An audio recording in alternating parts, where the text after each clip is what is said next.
person's ancestors, they have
All right. Tim, can you hear us?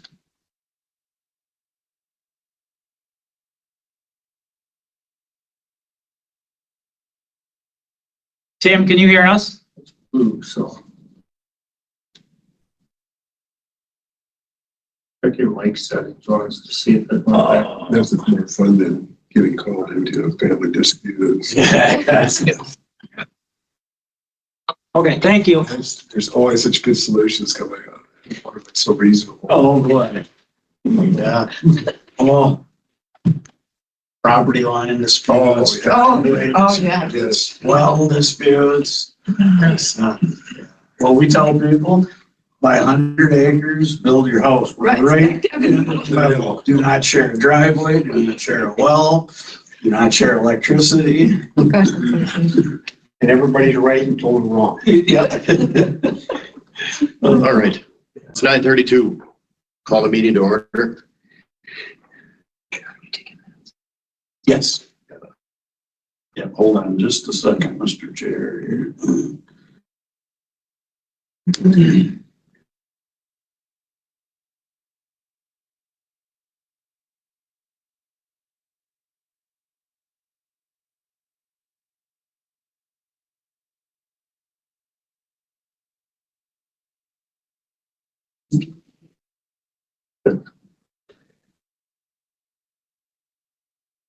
Okay, now we're good. All right, I have affirmation, proper public notice. Next, audience to visitors.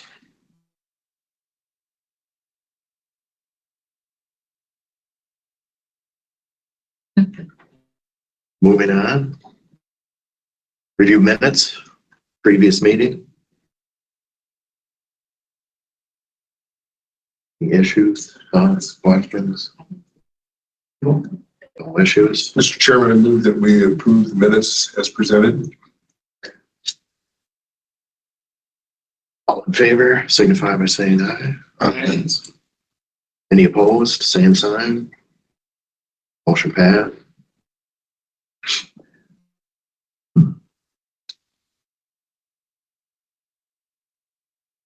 Previous meeting minutes approved.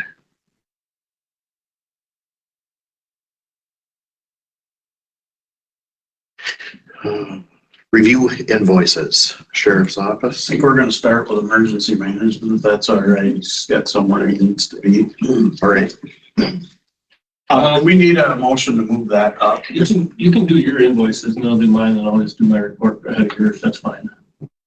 You can just do everything first. Whatever. Go ahead. Okay. Mr. Chairman, I move that we move the emergency management reports to the next item here ahead of the sheriff's, please.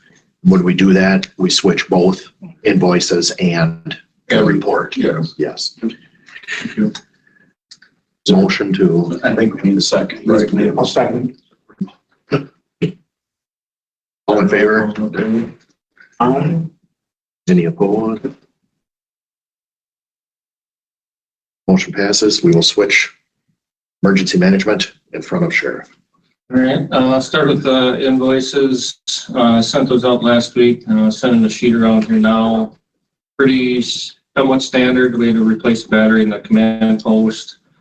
The other bigger bill is insurance for one of our drones. It's $593.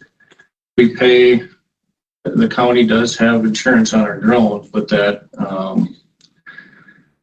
the threshold is $2,500. And I've had, a couple of years ago, we had an incident and one of them crashed and the damages was $1,800. So our insurance went and picked it up. So if we pay this $593 every year, that when we did that, we got to bring the drone for $500.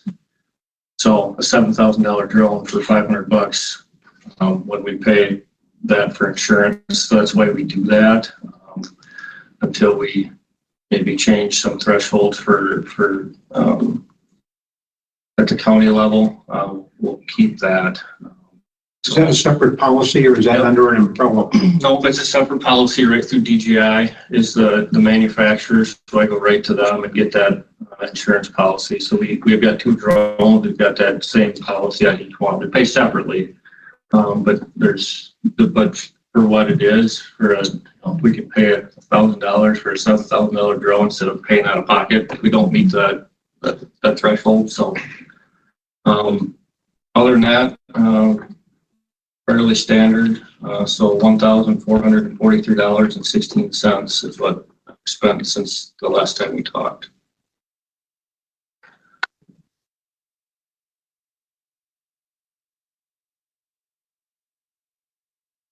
Move right into my report then. So it's been another really busy month. We had updated, we've got a manure emergency response plan. It's kind of a collaboration with myself, UW Extension, and Land and Water. If there's a manure spill, and where we usually see that is where they're knifing in manure, and hose break, whatever. We have a plan how to respond to that and make sure it's not getting in the waterways as best we can. Sometimes that's where it usually ends up, but so that's been updated. I just got to get signatures on that. We did have hazmat training in Dodgeville last week. Quite a few from down there attended. I'm working on scheduling a date up here for a team up here. We held a public information officer class last week. It was 3 days. 16 people from all over the state came, including one from Illinois came. So it was a good class. I took it about 10 years ago, and I took it again, just updated information, new information, and I'm usually there anyway for logistical support in the room. So I just took it as well. So I was trying to have EM 101 seminar for local municipalities, elected officials. I was going to have that last week, but I only had 2 people RSVP, so I ended up just canceling it. So you may have seen that email. We'll try and do another time, maybe this fall, see if it works better.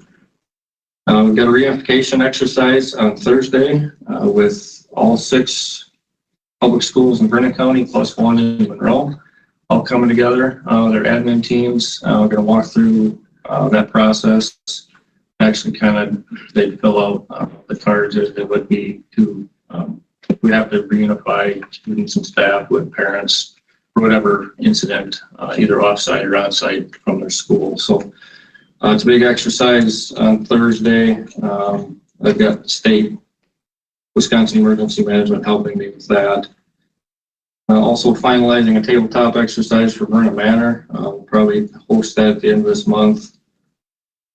Now, as we get into the summer, start working on our emergency operations plan and our offsite facility plans, updating those. It's an annual requirement to update those. We've got 11 planning facilities across the county that have thresholds for extremely hazardous chemicals, weight-wise. They don't go by gallons, they go by weight.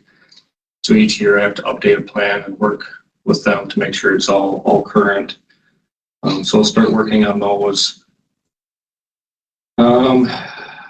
As I mentioned, leaving here shortly after this, I'm hosting a rapid needs assessment class. It kind of goes along with damage assessment after disasters, but it's more in the rapid needs. So if a flood or a tornado, whatever it may be, happens, assessing what needs are needed right away, whether it's transportation, power, sheltering, food, medical needs. So it's an 8-hour class. We've got 13 people in that class. So that's in the boardroom. So that's where I'm going back to today.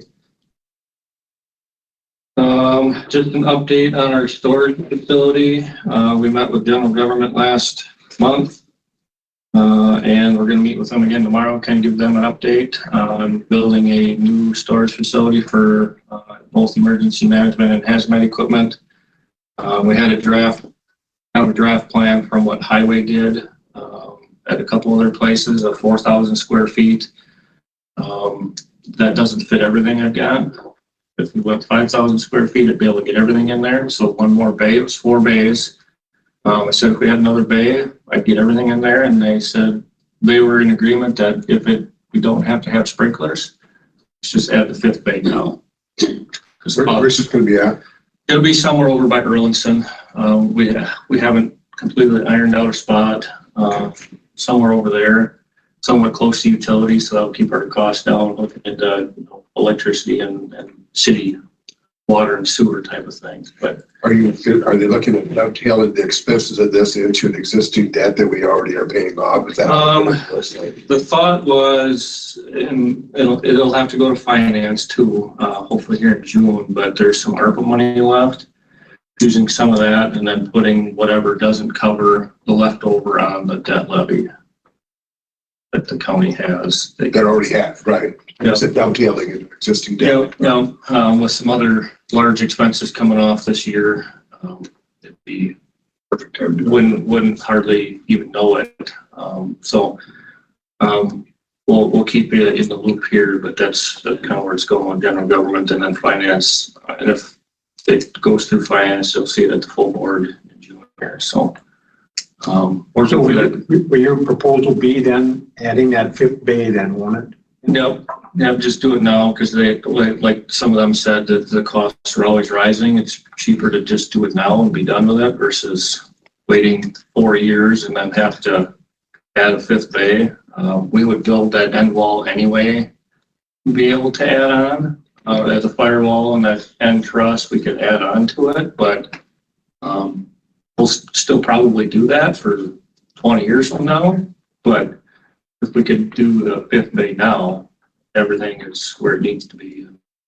So The only thing I would, and this is just a word of caution, I think your plan is perfect, but my understanding is finance is seriously considering that we had, this is before my time, but my understanding is we undertaxed. And so we have about $2 million we have to recoup back. That what my understanding is, they're looking at bringing it all back in 1 year, which is next year. yeah, My concern is that people are going to see that large property tax increase, and then they're going to look at your building and go, you're the fault. yeah, and they. Have you had discussions about that? I know Cassie had talked with the financial advisors when all that happened, and they asked what big projects we might see coming down the road, and I know she mentioned that to them, so they do have that in mind on how to kind of work all that in and be mindful of that, plus, the increase that we'll see again next year with property tax. So it's been discussed. Okay, I didn't want you guys thinking of No. meeting. No, it's been discussed. So we're trying to be mindful of that as well. So, had 2 responses. One was for storm spotting on May 21st. If you watched anything in Iowa, they had quite mass destruction down there in Iowa, south of Des Moines. That worked its way all the way here. And when it got right to us, it kind of fizzled out a little bit. We still did have some strong winds and some heavy rain, a little bit of hail, but all fire departments went out for a time, and I was out kind of touring to kind of the western, northwest area of the county, and then came back. So the other one I'm sure the sheriff will talk about, but was a drone request for a law enforcement incident, and then ultimately took the command post with, because it was rained a lot that day. It was Sunday morning, so let him fill that in on his report, but those were a week and a half ago. The last thing I've got is some good news, but there is a long road ahead yet, but is a good step. I mentioned that we submitted grant requests for congressionally directed spending funding with Derek Van Orden's office and Tammy Baldwin's office. We heard last week from Tammy Baldwin's office that they are moving our project ahead to the Senate Appropriations Committees. Again, this is a big step, but there's still more steps to go because they have to make sure that there's enough funding at the Senate Appropriations level. But she has moved $514,000 ahead for us for a new command post. So we have a 20% match, which would take it about $630,000. But if we can have a new command post for $120,000, that would be wonderful. So there's more to come. We're waiting, for more word. We'll probably won't know until this fall, but it's on her website, so it's public knowledge. But I just wanted to be aware that discussions probably will keep happening, just to be prepared in case that does get fully approved. We'll have to move with design and bid process and all that stuff. So it's a good step. We'll continue to look for other funding just in case it doesn't fully make it through, but it's good news. So Is that a complete overhaul or an upgrade? it's a brand new one. So our current one is 20 years old. Things are starting to slowly fail, so it's time to be replaced. The needs have changed, so we have a little bit different layouts and things like that. So Brandon, I have absolutely no idea what you're talking about. It's not a building, you actually have equipment. It's a 30-foot, what we have right now is a 30-foot RV, like a camper basically, but it's custom built. So there's bench seating, 4 spots for radio communications in the back, so there's a place to meet. There's a bathroom, a fridge, a TV, there's TV, microwave, coffee pot, so it's we're out in the field for an incident, law enforcement, fire, flooding, whatever, we can take it out, and that is where whoever's in charge can go in and meet. And it's got a self-contained generator, heat, air conditioning, so it's a mobile unit, so it's very useful when we've had to use it. So Thank you. How do we dispose of the old one then? we would sell it, and that was one thing we talked about, is we'd sell it on Wisconsin Surplus most likely, or a public auction site like that, and we could use proceeds of that as part of our match. So yeah, we would part ways with it. And you also work with health department also too, you got across. So it can be used for various different incidents. We've taken it out of county before to help other counties. So it's kind of a regional asset as well, depending on the size of incident. So take care of our own first, but if we don't have anything going on, we will go outside and help others. So that's all I have. Thank you. Any questions for Brandon? Thanks for moving me ahead. I will go back to class. We will move on to Sheriff. Right, just highlighted a few of the bills. DI Auto Body for $5,744.54. One of my unmarked detective vehicles struck a deer, and our deductible is $2,500, so we should be getting a check for $3,244.54. Is that right on the deductible? 2,500. Okay. And then you'll see this each month, Kuhn Tower rent. So just thought I'd touch real briefly on our towers. So that rent is $343.80. We rent from US Cellular at the top of the East Coon Valley Hill. We have an 8-tower system in Vernon County. Like to recognize the chief for being a big part, and Sheriff Spears, of the upgrade back in 2020. Went to an 8-tower simulcast system. Total upgrade, added 2 towers for $1.5 million. I've been hearing Richland County is going to spend upwards of $9 million on their radio upgrade. So I think we got a pretty good bang for the buck back.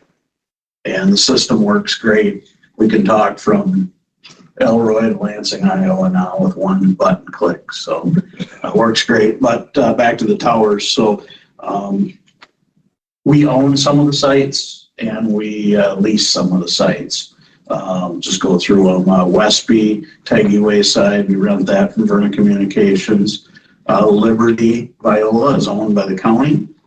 Genoa was owned by the county, but Sheriff Carey and Under Sheriff Hansen worked out a sweet deal with the state to get them to take over the property there, added a 300-foot tower, and then we kind of basically get to exist there because of that long-term agreement. So turned out to be a very good deal.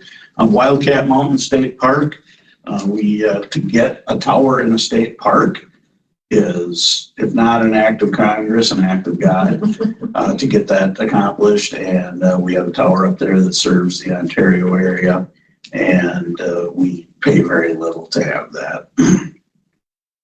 Kuhn, of course, is rented.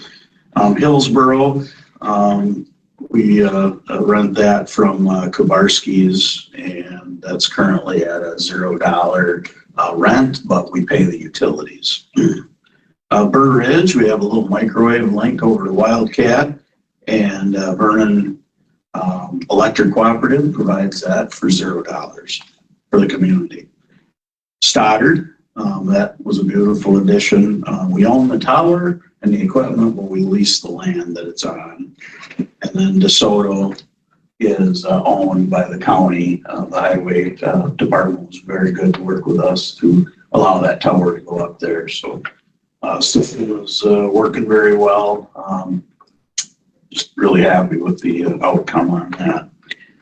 911 Data Master, $4,215. That bill will go away when we transition to next generation 911. The process has been a little bit slower. There's been some hiccups with transferring circuits. I know at the last county board meeting, some funding was approved for that. So that's still in the works, and I will make sure that there's no inkling of going live until all the bugs are worked out. We can't have our 911 system fail. It's working just fine right now with the old technology. So we want to make sure everything is in order. And I'll talk a little bit more about that in my activity report. So a lot of these bills we pay monthly are going to go away, and then it's one fee to AT&T, and then they take care of the subcontracting, paying the other vendors. Hobart, $2,579.33 was to repair one of our large washing machines back in the correctional center. I bring this up because the chief and I were talking as we start to prepare our annual budget.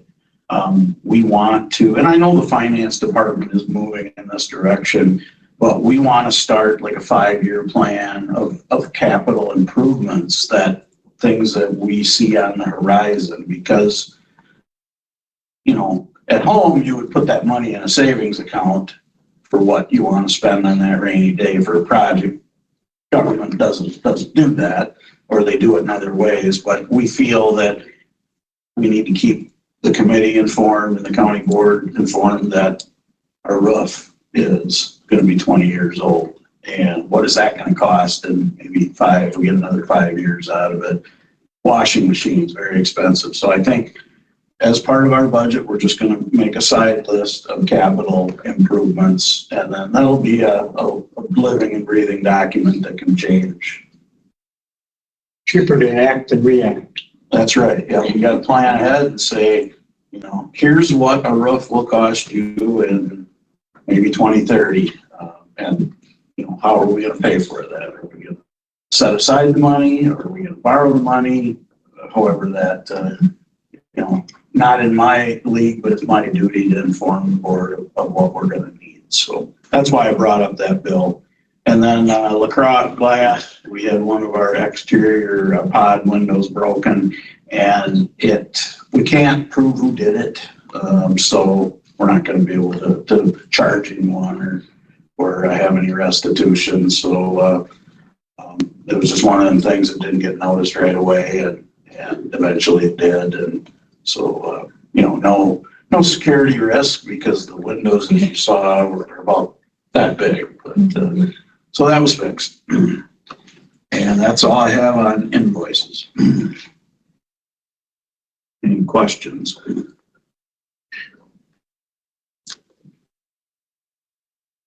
And you want me to head right into your report then? Oh, yes, sir. Okay. I'll share my screen here.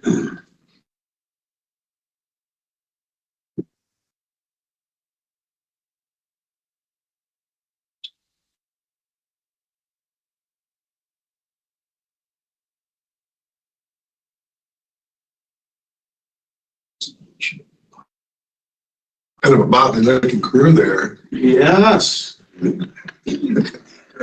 That goes in our minutes.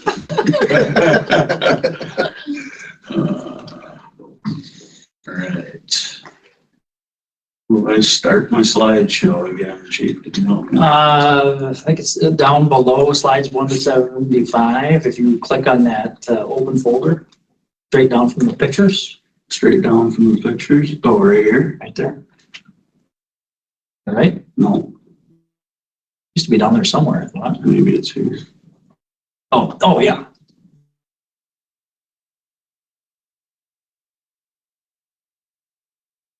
Don't do anything there either, huh? Tricia, you have fun. I know there used to be something down there. I'm down to some, here you go, slideshow, right here. There we go. Oh. You gotta get that out.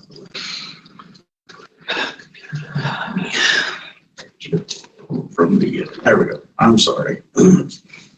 So now the only thing is it sharing? Yeah, it is, okay. Yep, okay, thank you. I didn't do anything. All right. May 13th, as Mr. Strudov said, we had quite the motley crew. You know, this is really important that you guys took the time to take a tour. It shows the staff working back there 12 hours a day that you care about them, and you know, you care about their job, and you're appreciative of what they do. So just really glad all of you stayed for the tour. And then, of course, there's our body scanner back there. And I love this one. Bruce, very, very good. Yeah. And then we took a couple photos out front there with our director and the sheriff. May 14th, annual law enforcement memorial. We hadn't had a agency photo in a couple of years, so it's been a few years. So we arranged for everybody to be here, and we used Even Star Photography in Westby. I thank the chief for getting that set up. So here's some of the memorial photos. Very somber and sobering experience. Of course, we have 3 officers killed in the line of duty right here in Vernon County that we mention every year. Last year, our honor guard did the rifle salute, but we just felt we were trying to spread ourselves too thin, so we went back to using the VFW and the Legion honors team, and they love doing it. And then there's some of our honor guard right there. They really trained hard to make this a great event. There's the officers filing out. Channel 19, they did a really, really nice job of covering the event this year. We had other media there too that we appreciate, but they just went over the top with it. A couple of our state patrol partners.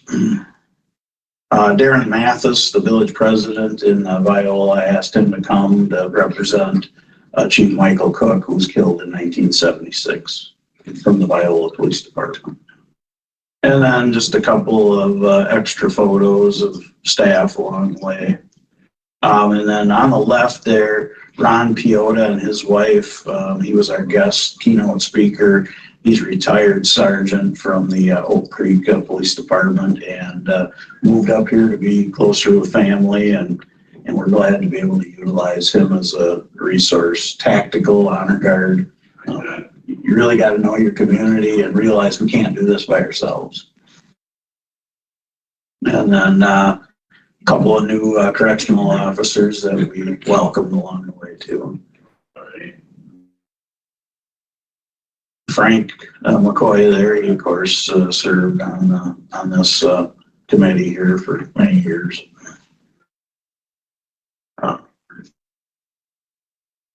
Village President Mathis and Ontario Chief Renish there. And then those are Blake and Nathan Zirk. They did TAPS this year, and their dad is one of my deputies, Bill Zirk. They did a great job. And just a couple more fun photos. Who's that?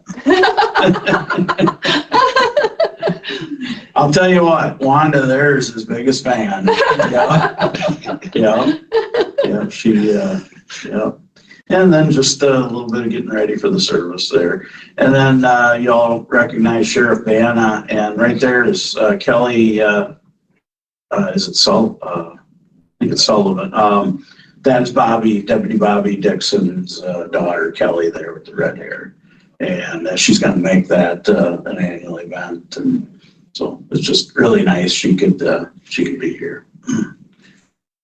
And then, of course, our head chaplain on the right, Pastor Don Ayler, Jake Johnson, our honor guard commander in the middle, and then Richard Sobronic from Hillsborough on the left. Richard is a founding charter member of Vernon County Crime Stoppers. He's very, very active in the American Legion in Hillsborough and across the county. He's at every county Legion meeting I've ever attended. He's been there. May 15th, Next Generation 911 meeting. Looks like we got our county clerk, 911 coordinator, Reggie Nelson from Vernon Communications, and then Garen, the new CEO of Vernon Communications, Connor, our IT director, and then Amy Oliver's here.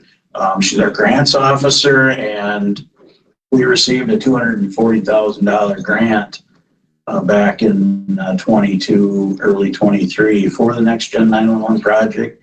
And there's some deadlines that are coming up with that grant, so it's very important that she stays right on top of that stuff so we don't lose any grant funding, especially with these hiccups that I mentioned earlier. But I'm confident it'll be worked out.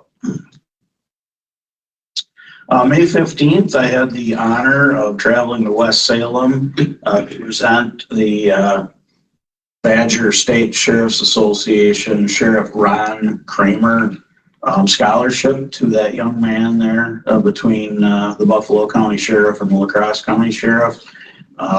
Sheriff Ron Kramer was about to retire as sheriff after many years in Eau Claire County, and he died of suicide, and just really it just really touched the whole community, and so a scholarship was named in his memory, and we hope to sustain that for many years to come. That was made available to Vernon County students as well.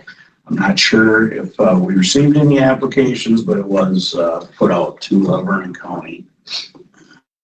So we have Jackson, so it's myself, Jackson County Sheriff Dwayne Waldera, Buffalo County Sheriff Mike Osmond, and then our recipient in the middle, in the blue, Sheriff John Siegel, across county, and then on the far right, Sheriff Nate Dreckman made the 2-hour trip from Lancaster.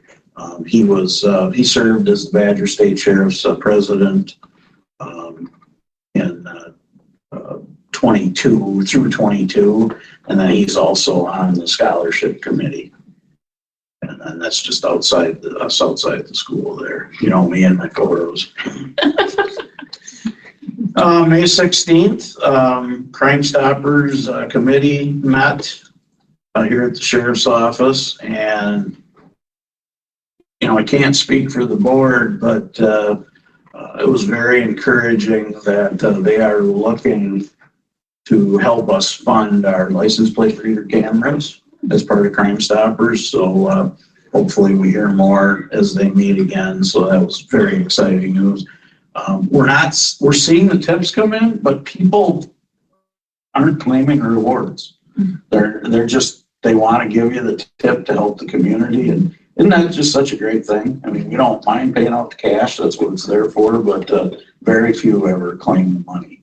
So this is a way, they're very solvent, and this is a way that they can help fight crime. So we're very excited about that.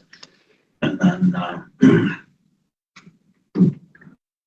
got a couple of Hillsborough residents there. We got Bruce Olson, Ron Huff, Kathy Robel, Kenny Meyer from DeSoto, Reverend Ayler from La Crosse, Henry Peterson, Hillsborough, Christy Deaver, Viola, Rich, we got Glenda Sullivan. You can just see the top of her head there. And Rich Davig and Rich Sobranic from Hillsborough. Very, very active committee here. Hillsborough area ambulance event. So it was my honor to present a life-saving award to Deputy Casey Gilbert. And of course, you saw that at the county board meeting. We kind of did the presentation three different times. We presented it in Hillsborough during the EMS fundraiser, so we could recognize all of the EMTs and firefighters that helped.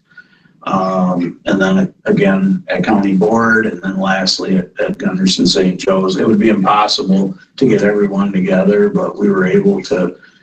We had like one absent is all, or two people out of all three of the presentations that couldn't make it. I just received, and Patrick here was there to help us present the certificates, and I just received the photo from the Hillsborough Sentry Enterprise, so I didn't have it here for the presentation, but I'll be sure to show you that. May 21st, Brandon talked about the weather event we had. So that fella there on the left is not a storm spotter, he's a storm chaser, and that is a rescue dog. The predictions for very severe weather were very, very high, attracting these people from out of town here for that storm. I feel very sad for the people in Iowa, but I'm also, we're blessed here that didn't hit us very hard. Very little damage from that storm.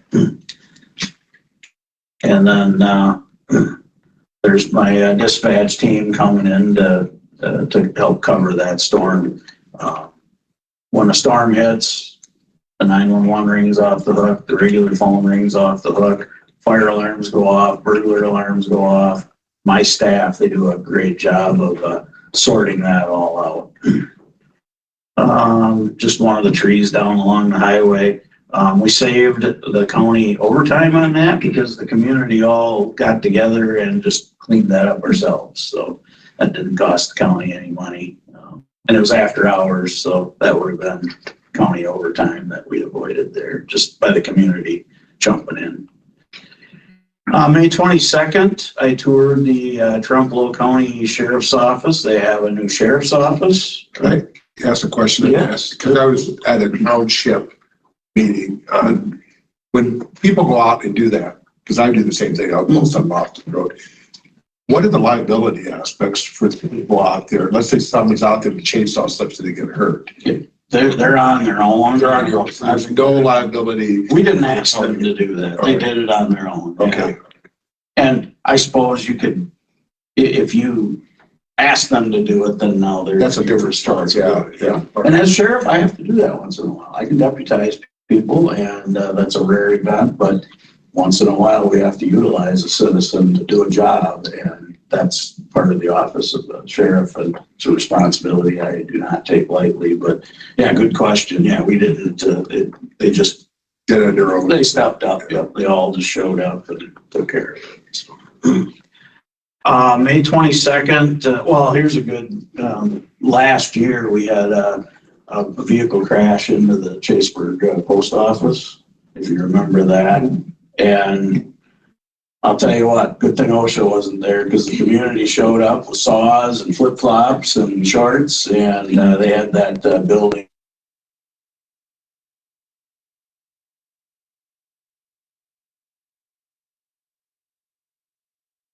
Sometimes you just got to get the job done.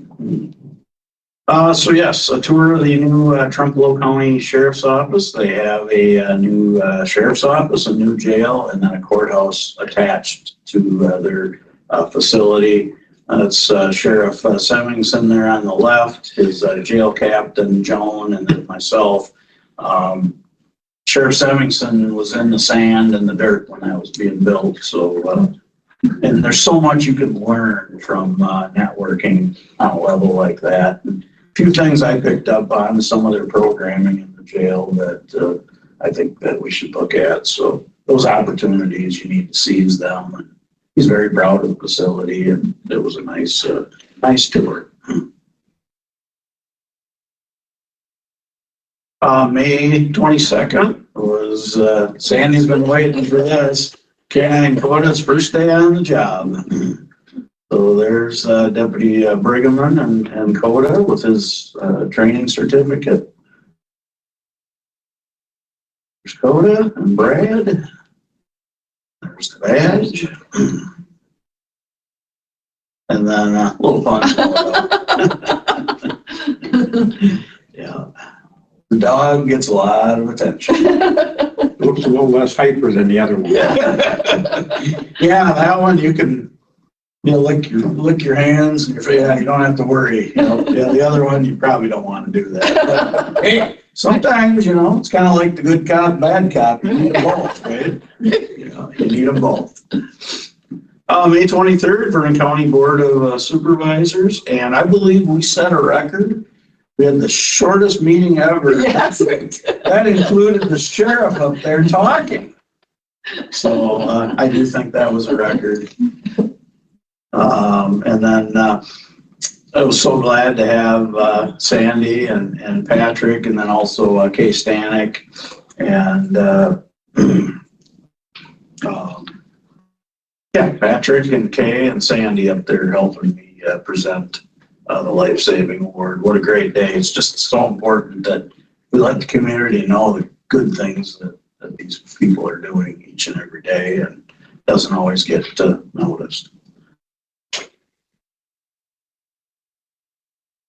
May 23rd, I responded myself to a vehicle collision with a black bear between Lafarge and Hillsborough, and nothing I'd ever seen in my career. So They kill the bear? We had to put the bear down, but I'm surprised it was hurt very bad, and I'm surprised it lived just in time for us to get there. But yes, we did have to put the bear down. May 24th, I felt that as sheriff, it's my responsibility to provide security for the courthouse.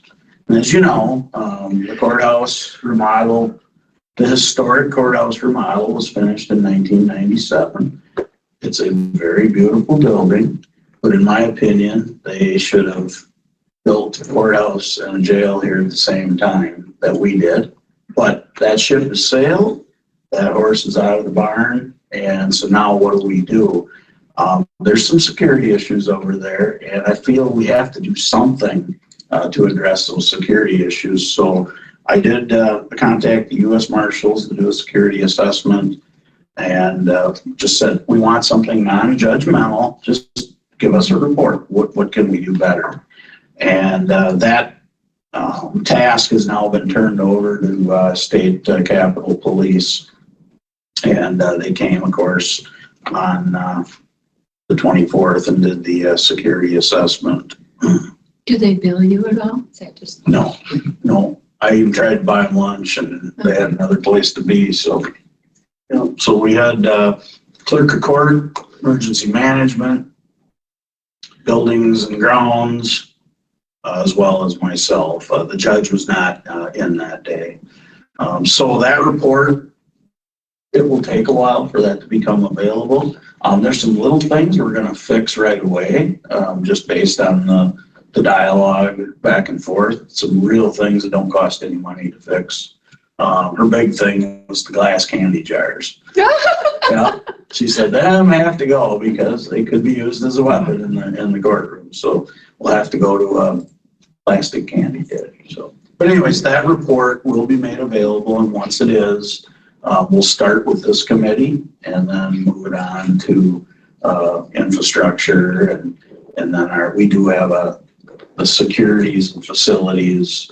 We do meet quarterly, so we'll just make everybody aware of the assessment, and then of some of the recommendations. Where if you're going to keep the courthouse over there, here's some things you can do to harden the target.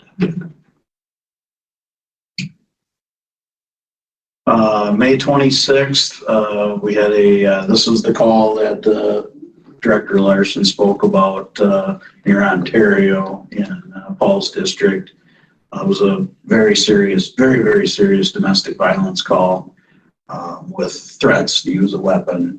The call came in at 3:45 a.m. and we had the perpetrator safely taken into custody at 10 a.m. without incident. Utilized a lot of resources, but it ended safely. Huge shout out to just all the officers involved, including our hostage negotiator that played a big role in this. And then you see so David, there's the command post way up. I see that. Definitely up there. And then here's the inside of the mobile command there. So Deputy Selman on the right, he was just getting ready to, and I also want to thank our district attorney for helping us get an arrest warrant and a search warrant that day. That played a big role in having this end safely. This person was a matter of principle, and he had said, if you bring me an arrest warrant, I'll surrender myself. So that was part of it. And hey, if that's what it takes to make something end safely, we're gonna, that is well within our power to do, and we did it. So we held a court hearing basically in that RV to get the warrant, both warrants. So it's when we originally called Brandon to bring the drone to have some eyes in the air, he said, should I bring the command post? Looked at the weather forecast. Yeah, why not? And it proved very beneficial because we did get some rain there. And there's Brandon back helping on the computer in the back radio room of the command post. And I do support upgrading the command post. That we utilize that a lot. Memorial Day, it was my honor to be the keynote speaker in Hillsborough. And then Sergeant Johnson spoke at the Viroqua Memorial Service, and there's one of my favorite photos right there. Yeah, a little story. So the fire department were showing off this used engine they purchased from New Lisbon, and they were on all the members were on the engine, and so they drove from Field Veterans Park to the root beer stand to have ice cream, and I got to ride along. And then we were just leaving the root beer stand for the drive-in, and there was a motorcycle crash in town, so they all responded with their white shirts, took care of business. So, and then there's Sergeant Johnson speaking at the Memorial Day service in Viroqua.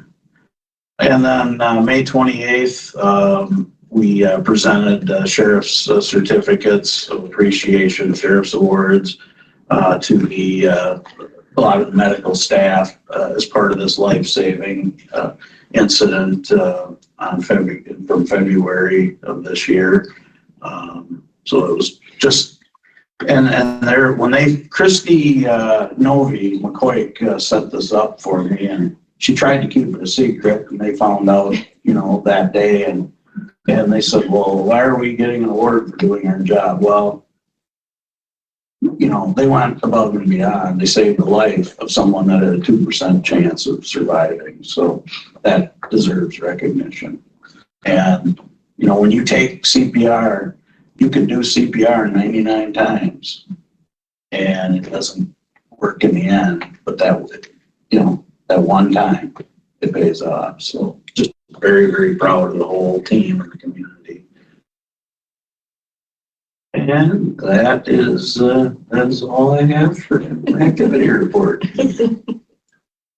There's a lot of things that go on here between meetings, and this is just a drop in the bucket. Any other questions for Roy? I guess thinking about the ceremony that we had for the officers that killed in the line of duty, I was wondering what do we have in place to keep our deputies that are working in the field safe as far as gear? And is there any need for looking at any upgrades on any of that? With the way the world is changing, violence isn't going to stop at the county line. I'm just wondering what we have to keep our people safe. It's interesting to bring that up. So we think about that every day as we train. Our officers have very good equipment. But something that just came up, Lieutenant Kroom came to me and said, hey, if there's any money left in the budget or you get another donor, we could use some new helmets. So that is something that I asked him to give me some pricing on helmets. So that is something that we could use, and he just brought that up. So I appreciate that. And then one other thing is I'm back to this camera license plate reader project. So Flock Safety, they have the market on license plate reader programs. They're phenomenal in finding silver alerts, amber alerts. It's like having eyes out there 24/7, and so we've had free access to that system, and they finally said you need to buy 4 cameras and to pay into the system, which is $12,000 a year. We found some money in the budget. And we just received a $10,000 donation from a foundation. So we're going to, that was deposited into a non-lapsing fund. So we'll use part of it to implement this system because there's some installation, and then we'll have that money left over to help pay the bill next year. So it's less that we have to budget for. But so those can read plates on the go, as like you read a vehicle, it can read the plate. So we have, the Axon project that was approved in our patrol cars, they have plate readers in the cars that are reading plates that import into this Flock system. So yes, we're doing it on the go, but these particular cameras that we have to purchase are stationary. And, you know, it's good to have them on the move, but when you have one stationary, I mean, it's like having an officer sit there 24/7. So these are attached to a car? They're attached to a car, but some of them are stationary along the road, like attached to a utility pole. Oh, Yeah, so all of our marked patrol cars are reading plates that import into the system, and then the stationary cameras that, you know, that we'll put up, those will be in fixed locations out in the and county. the fixed, you were just looking for speeders there, is that what you? No, I'm glad you bring that up. I've told my staff, we're not gonna use this technology for minor traffic infractions. And we would not use that for speeding. We're looking for stolen cars, drugs on the move, human trafficking, silver alerts, amber alerts. We're looking for the big things that help protect the community. We are not interested in enforcing minor traffic infractions with that technology, so. But to get that $10,000 check was pretty nice. And then if we get Crime Stoppers to step up, we want to be able to sustain this and continue to budget for it. That's it. Thanks. So moving on. Review draft of department-specific incentive-based pay policy when on call. So Captain David and I met with HR Director Lepke and Coordinator Hannon yesterday, and we went over a draft and we tweaked it a little bit, so I'll go ahead and read it.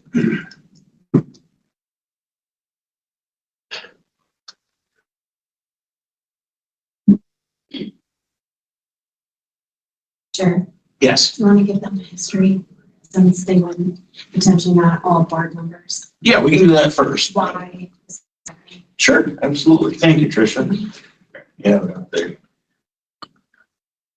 So we do not pay deputies or dispatchers or correctional officers to be on call. We do not pay them. They're not compensated for that. We don't say, hey, this is your weekend on call. You get so much an hour for being on call. We do not do that. The way they're compensated for that is if they're called in on their day off and they've already put in their 40 hours or whatever their maximum is, that they've always been compensated at time and a half when they get called in. So my example would be, so then what happened back in September of 2022, the Human Resources Director at the time had suggested a change to the county policy that would prohibit paying time and a half if the person took a leave day in that same pay period. So the example would be is, let's just say I have a Monday through Friday officer and they took a long weekend, it was pre-approved, and they were gone on Monday on vacation. They worked Tuesday, they worked the rest of the week. And so they have their hours in, they turn in their paid time off. Back the way it's always been done is then I call them on a Saturday morning during their son's birthday party. That's an extreme example, but it has happened. Hey, we have an emergency, we need you to come in. Okay, I'll get dressed, I'll be there. That person should be compensated at time and a half. No questions about it. So the county had said, well, there's an IRS rule. Yes, there is. And the IRS rule says that the county can do what they're doing and prevent that from happening. But they set a minimum standard.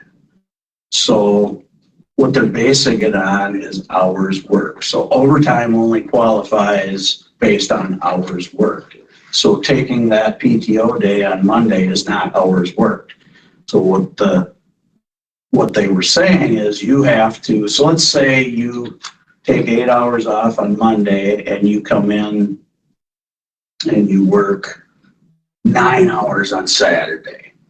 So what they're saying is you get back your whole PTO day back for the 8 hours, and then you get paid 1 hour of overtime, which I totally disagree with. And that has not gone over very well. And this is the hill I'm willing to die on. And if there's one thing I want to ask you is for your support on this. What we would like to see, and we'll read the draft here, but what I'd like to see is I'd like to see you entertain a motion that this committee drafts a resolution recommending this policy change to the General Government Committee. This is a resolution that could be reviewed and signed next month, because our meeting will occur in enough time to get it on the agenda for general government. So what we did is we started to dig into this. It was suggested that we just have an agency or department specific policy that allows us to return to this practice. And just so you know, it's legal. When I was told that no, Roy, that's federal law, I called the Wisconsin Workforce Development Equal Rights Officer. I figured if anybody knew, it would be them. And they're like, Sheriff, no, there's nothing stopping you from overcompensating. You can't undercompensate, but you could overcompensate. So, and then the thing is, if they get their PTO day back, then it's another day we got to schedule. And it's a pain. When I showed you the dispatchers on that storm photo, so I'll just go ahead and use her name. Dispatcher Jadal had taken PTO pre-approved on Sunday of that week and put in the rest of her time, and we called her in to help cover that storm. And she's like, I guess I don't get overtime today. No, you don't. So she got her PTO time back. Very discouraged about that. So another thing that, I had a really good meeting yesterday with Tricia and Cassie, and what they would like to see me is define what an emergency is. So I would consider that an emergency when you have a storm and you need the extra coverage. I would call that an emergency.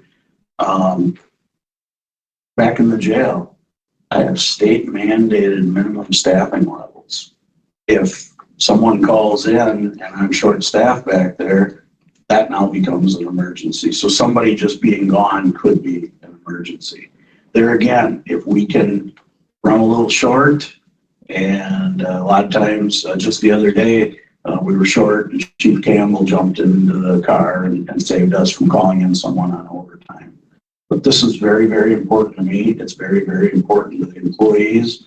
And I've heard that as this rolled out, some other departments in the county are not happy about this. So I feel that there's momentum for this.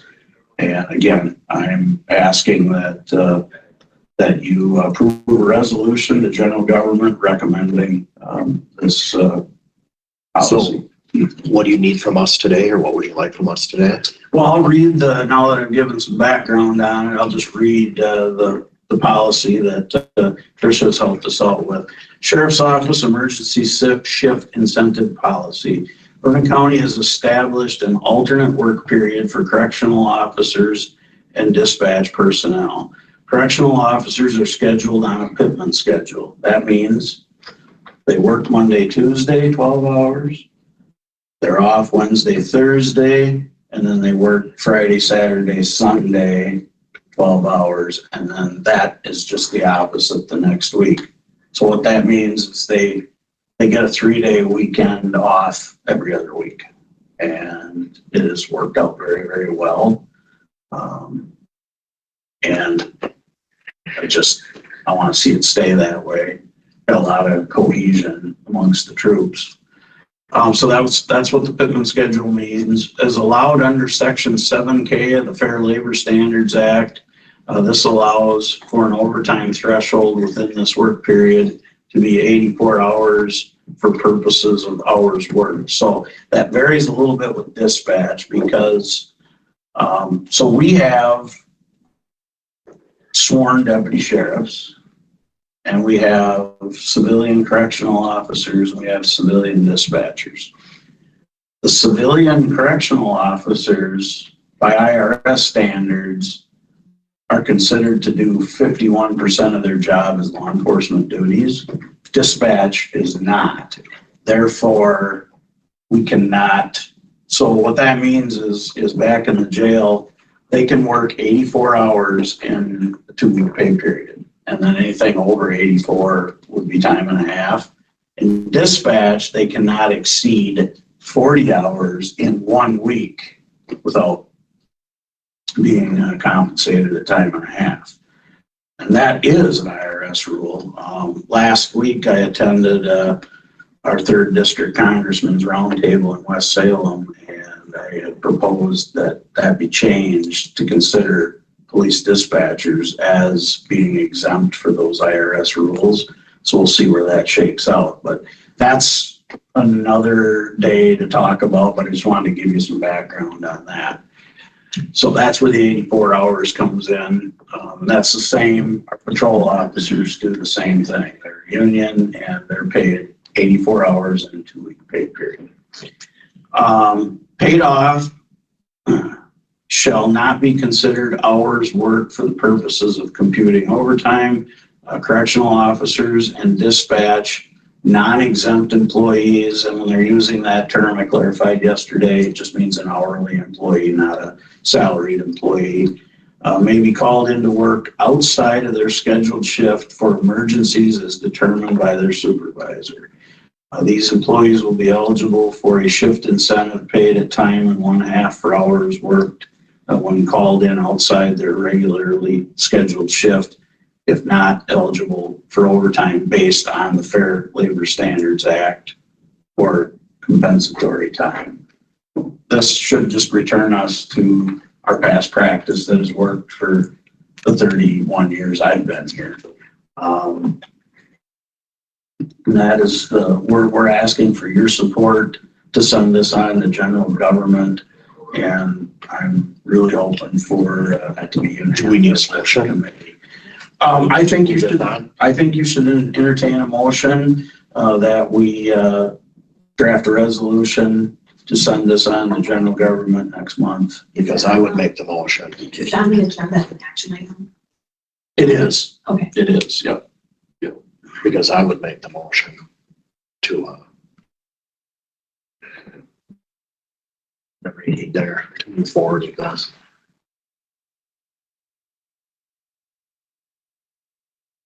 Does anyone have any questions for me? I think what Trish is I trying think to we say. gotta have a second before we can further discuss. Okay, yeah, now you can discuss it.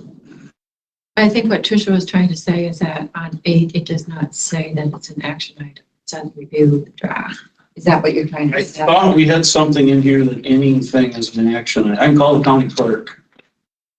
Which doesn't matter. Basically, today was for review. So Right. you could have your support to then take it to general government, Okay, and then it would be presented there, and then general government would then send it to me. So either I do way, know either some way. some of our agendas for different committees and stuff, it would say action, and I know some of It does, these here doesn't. Yeah. Snow Canopy had said before that if it's an action All item, you agenda can't like make a motion on it. Where's that at? And this Right is, it's gonna go to Oh, general right there. anyway. But it does say review. That would Yeah. be my only question. Right. Review draft. That's what, I know, but you can interpret, I interpret that as you could take action on that. I do. Because you're reviewing it, right. you could do something then after you review it, or you could say, no, we don't like it. just move this forward to. Yeah, Right. yeah, we're not approving this policy, but we wanna, I'd Yeah, like to showing see support. unanimous support to general government from this committee. So the motion specifically will simply be to, that we 100% approve transferring this decision to general government. We'd like to do it in the form of a resolution, so we have a written document signed by these. In support of the sheriff. Yes. All right, yeah, that would be more, yeah, that would work. We're advancing it. We're advancing it and Yes. we are even giving our expectations, what we would like them to do. Right. Then it's up to them. And just for clarification, as Chief pointed out, all agenda items subject to action unless otherwise noted. Okay. So I would say if it said we will be taking no action on this today, then Oh, here it is. Yes, Okay. Okay. We just want to make sure it gets worded correctly in the Right. motion so that. Yes. Motion. so you have a motion, and then can the chair can make a motion? Yes. Yeah, okay. Yeah. So, yeah, I think you got a motion and a second there, Mr. Chairman. All in favor? All opposed, same. Thank you. Motion passed. Thank you so much. Get that drafted and have that in the packet for next month. Thank you. Hopefully this can move forward the way you, I put out a message to all the employees that, hey, this is getting worked on because this comes up a lot. Just apologize to them that it can't be retroactive. We would like to. Yeah. These up sooner. Yeah, that's perfectly The understandable. intent wasn't, just to clarify, the intent wasn't to negatively impact the sheriff's office. It was to create fairness in the county, Right. because it was a county policy when this was established in 2022. It was never taken to full board. That's why this was recently reevaluated. If you look at, say, another department in the county, say my department, my staff is hourly. And if you look at the way that the Fair Labor Standards Act works, is if she were to take a Monday off and then she decides to come in on Saturday, technically she could then get overtime if she had her 8 hours of vacation or PTO and then worked on a Saturday. And that's where this comes into, it can only be overtime on the hours worked. That was the only definition that was changed, is to, just to clarify, an employee should not be paid overtime because of a holiday or because of vacation time. The only question I would have in that logic is that day off is a paid day off, right? Correct, So she got paid for that. day. correct. And when she works Saturday, that is overtime. No, because you're not working. The Fair Labor Standards Act is hours worked, specifically goes towards overtime. That's the definition. Not, correct, not hours paid, hours worked. So hours spent at work. So we have 3 departments that are 24/7. We have Vernon Manor, Vernon Acres, and I can count them as one. We have the highway department and we have the sheriff's office. All of them can be called in, and that's where we want to have specific departmental policies that assist them in these situations. And that's where we're kind of backtracking. This should have been done in 2022, but we're reevaluating now. Trisha walked into the middle of this, so, So I can't blame her? you cannot blame her. Okay, wait. That's all I was doing. I'm totally fine. You can point fingers at me. No. We're just trying to assist with employees now, because we don't want to lose employees, and we do feel that it is important. Our highway department, our nursing care, and the sheriff's office, we appreciate that these employees are doing, and we want them to feel that they are being compensated accordingly. If you paid them to be on call, you end up spending probably more money doing that. I'm surprised this wasn't changed 2 years ago. Anyways, we're dealing with it now. Yes. And the employees, very pleased that this has really been a sore subject. I could understand that. Yeah. So thank you so much. It's possible for an employee to take 6 days of vacation in the same week. Yeah, they can, so would that 6 day then become overtime? no, they don't. They would only take vacation for like whatever their normal scheduled hours. So that's it with it. Yeah, and then to prevent abuse is we require 7 days notice to take a day off. And there's certain, and we have rules that only on patrol, there can be 2 off a day. And so they get denied then if they don't. In January, they put in a priority week. By January 15th, here's my priority week, that's based on seniority. But after that, it's first come, first served. So if we had, let's say, and we do make exceptions, so let's say this happened where, hey, I'm only giving you 2 days notice, but my pipe's broken home and I got a plumber coming and I have to be off. Well, then if they were to be called in on Saturday, they should not get time and a half because that wasn't. And Captain Charlie Jacobson, Supervisor Jacobson, that was his big sticking point is that as long as it's pre-approved and we have a really good system in place, we got the blue half sheets. And if it's a policy exception, it comes to me for me to sign those. So if we made an exception in this scenario, they would not, they just get their day back. Right. Yeah, we wouldn't allow that. So I believe that'll prevent the abuses. It's disappointing things ended up like this. So sorry about that, like Sandy said. And some of this is just common sense. Yeah. We had something that was working. It should have been looked at. And, you know, a little bit of it's semantics too. They just want this referred to as an incentive, not. So Right. sorry about your Thank Yeah. Thank you. Thank you. It's your welcome. This really has been today's issue, and I'm just very thankful for this. And I'd be happy to show you the mountains of emails that have accumulated over this. No, you put a lot of effort into it and it's sad.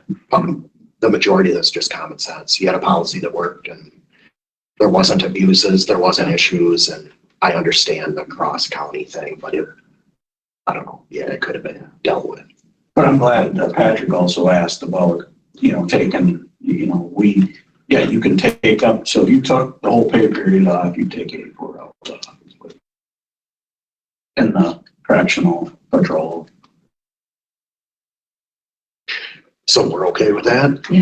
I'm very happy. Yeah, good. I'm very happy with this, yes. Sure. Thank you. Shouldn't even ended up to this. Thanks, everybody. And then move on to sheriff fee schedule. I'm gonna turn that over to the chief because I don't have any wind left in my lungs. Resolution number 2024- whatever it may be named, if this goes through. There's only a few changes, and it came to light as far as some of the fees that were charged were not actual cost to the county. So obviously, I think it was mentioned last month, did we mention it a little bit? That we just have to charge actual costs. So if it's a black and white copy that we're supplying to an open records request, it costs us 2 cents. If it's a color copy, the printing as well as the paper costs us a quarter, costs the taxpayer a quarter. That's what we will actually charge the recipient of that open record request. We're supplying more 16 gigabyte flash drives. When we're doing video reproduction, we're actually emailing a lot of those. If we're doing that, there is no charge because there is no actual cost burdened onto the taxpayer when that is done. We did kind of argue that, well, that data is being stored, we're paying for that, but that'd be very hard to determine that actual cost. So if someone wants this in a flash drive, then they'll get that flash drive for the $3.40. Changing, the only other change outside of the paper and the video reproduction on the open record side is the actual cost for the photo CD or DVD being 35 cents, our actual cost. We did change the special deputies, and I'm going to ask that we add per hour on that, the $65 to $80. That is a per hour charge. So I would, if you pass this, change that and add that to that particular line of special duty deputies per hour. That's raised from 60 to 70. I don't have the old copy. 60 to 70 was the old one. Yeah, we just raised it an extra, give us an extra 10. You look at, if you put a deputy out on overtime, you're, somewhere, our cost, you add fringes and you're hourly late, and then if it's on overtime, and then you start adding up what vehicles cost that you're providing. So we just felt that ceiling should be increased to give us a little bit more of a range. Because if we put a deputy out on special duty that are already on the schedule, we're not paying them overtime. That allows us to be a little more flexible with that range. But if we get an organization comes in saying, hey, we're having an event and we need this much security, then okay, here's what the bill is. I did sway out of this during the train derailment. Burlington Northern offered us 85 an hour for overtime, so we certainly took them up on That's that. right. My And goodness. they paid the bill just like that. So, yeah. You know, there's some things that the taxpayer should just not have to fund. You know, we provide basic services, of course, but there's special things that you know, the taxpayer just should not have to fund. So. In the budget calendar plan for 2025, you may see this where it talks about fee schedules to committee, then to county board approval, implementation, with the intent of being implemented in 2025. However, for us to make sure that this is complying with the law, we did put the August 1 date, giving 2 county board meetings that we could get it approved, passed, and implemented previous to 2025 as well. A lot of these have stayed the same. Civil process, $100, that stayed the same. 150 impound fee, that's the same. So yeah, a lot of that. Back to the open records, I urge you to Google Senate Bill 789.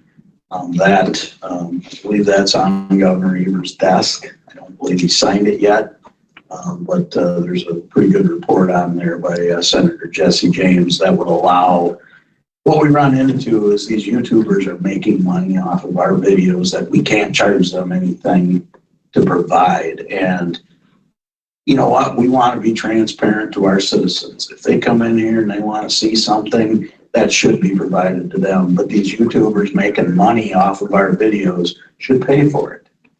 And so Senate Bill 789 allows us to charge for redaction time that we currently cannot do. So I do urge you to look at Senate Bill 789. So you need a motion from us to approve the resolution 2024 with the addition of $65 to $80 put in there for records per hour. You'd like that added in with this resolution? I think it's in there as printed, I think. I asked for the per hour for the special duty deputies. Per And hour. Okay, got it. It doesn't say. Yeah. And that's what I'm saying. You want that, I'm assuming you want that added Yes, sir. with our approval of this resolution. That can be put over on the left. Yeah, it doesn't matter. We got left and right, so. Yeah. Yeah. Pretty straightforward.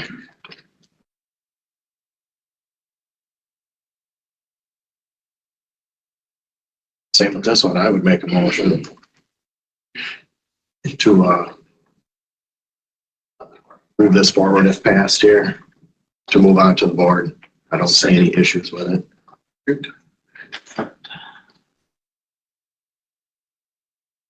All in favor? Say Aye. Aye. All opposed, same.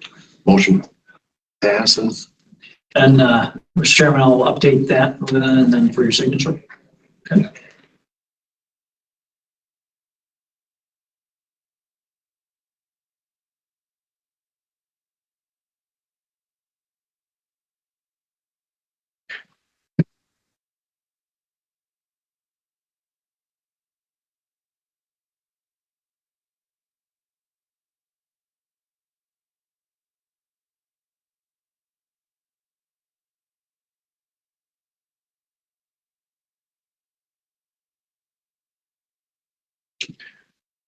All right, any other thought on that, or good to move forward? We're good. Move on to number 10, accurate controls server. We talked about this last month. I'm requesting no action today. We have another meeting with administrative coordinator. I've asked my people to go back to the drawing board on this because I feel there's other storage options available. as you know, last month, there was a proposal for adding a 17 or upgrading the server for our jail videos for $17,000. I feel that we can do long-term storage much cheaper than that. Some of that is proprietary, so I'm not sure where that's going to end up, but we do have a meeting on it. Connor from IT is actively involved. In fact, he took a tour of the Accurate Controls facility in Ripon just a couple of days ago.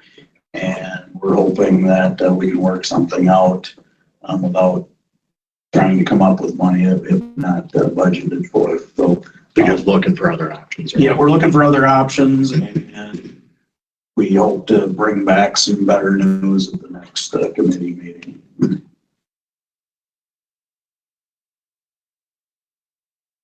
Anybody have questions on that, or that was pretty straightforward? All right. Guess if we move on then, be any items for consideration for next meeting? We'll have that resolution for that policy. And then probably a review on item 10.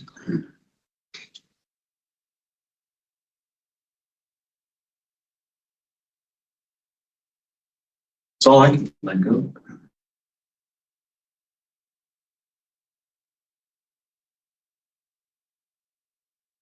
Anybody else?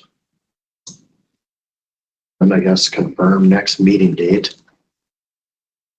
First Tuesday is July 2nd. 9:30 a.m. Anyone with issues? Just want to mention that it's the 80th anniversary of D-Day in a couple of days. Yes, it is. So I would just like to acknowledge that. I don't know where, when I should have said it. I think I should, maybe the chair and the vice chair would entertain a moment of silence.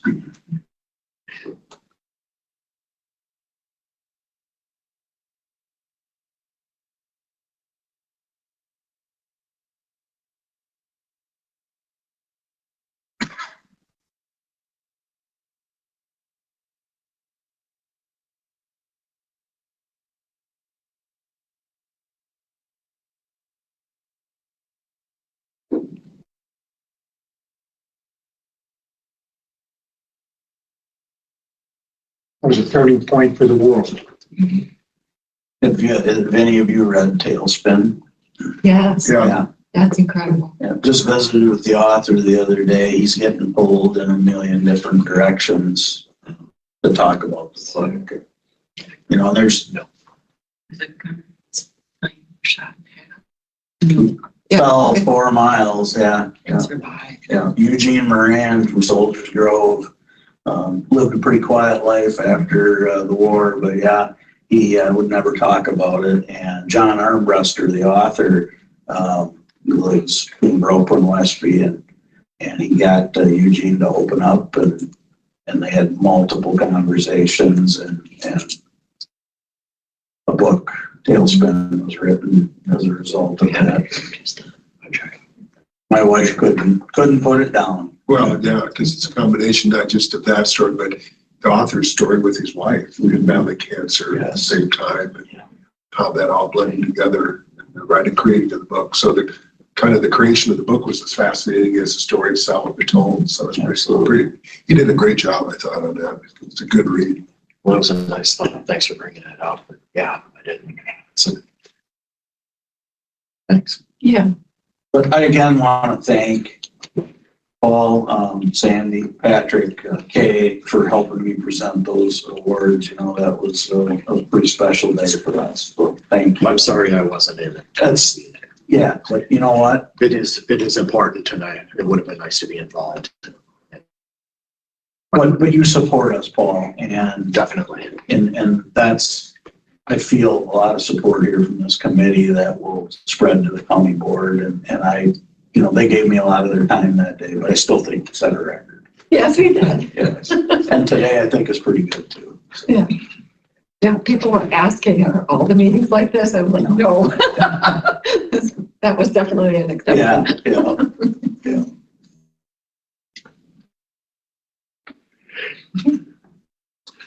I guess if there's nothing else. Motion to adjourn. I'm- You guys ready? Yeah. Don't look at me like, all right.